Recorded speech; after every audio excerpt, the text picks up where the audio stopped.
How do you see the work in the tens combining with the very great effort we're doing in dissemination? My feeling, at least, is that indeed the great effort we're putting into the dissemination takes the air out of the work in the tens. It is true, because you still can't see, how to put it, you still can't see the connection between the two.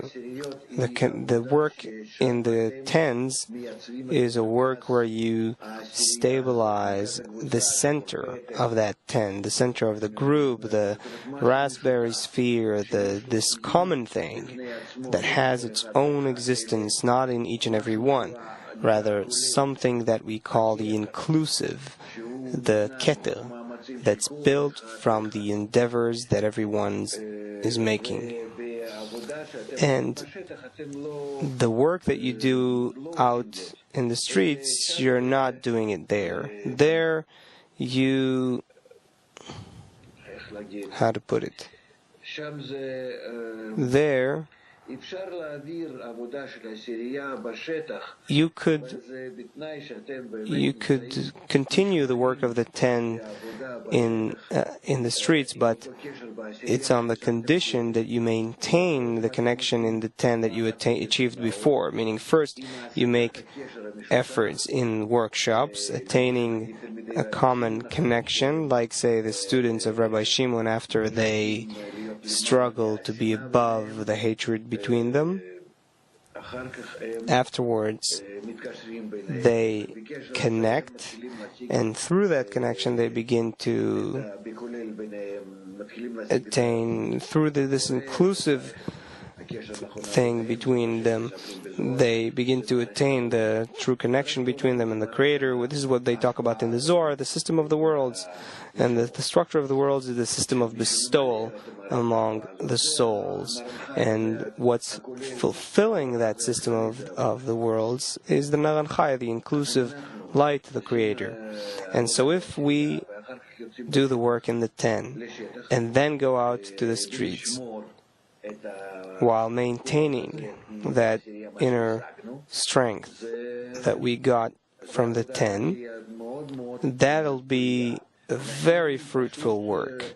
People will simply cling to us, stick to us like flies to honey, because they'll see that we don't just show hope, but there's this fulfillment, this some upper light that they were missing their entire lives. Like babies that cling to their mother, they will cling to us. And I'm not exaggerating.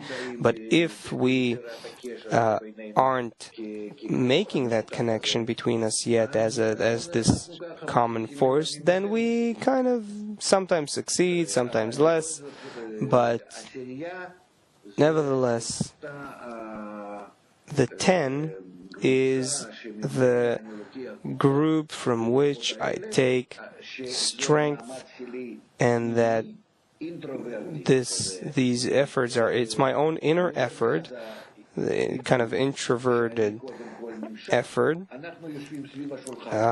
towards the center of the circle. You know, we sit around the table as if in a circle, and we were drawn to the center of the circle to generate a force in it and discover the Creator in that force. And with the force that we've discovered, the Creator, to an extent, the bit of connection we had with that force, we go out beyond the boundaries of the ten, of that circle, in order to expand our circle to the borders of, say, our neighborhood, our city, our country, or even the world. That's how we should think about it. We come together within in order to go out with that force. So the 10 is actually very important.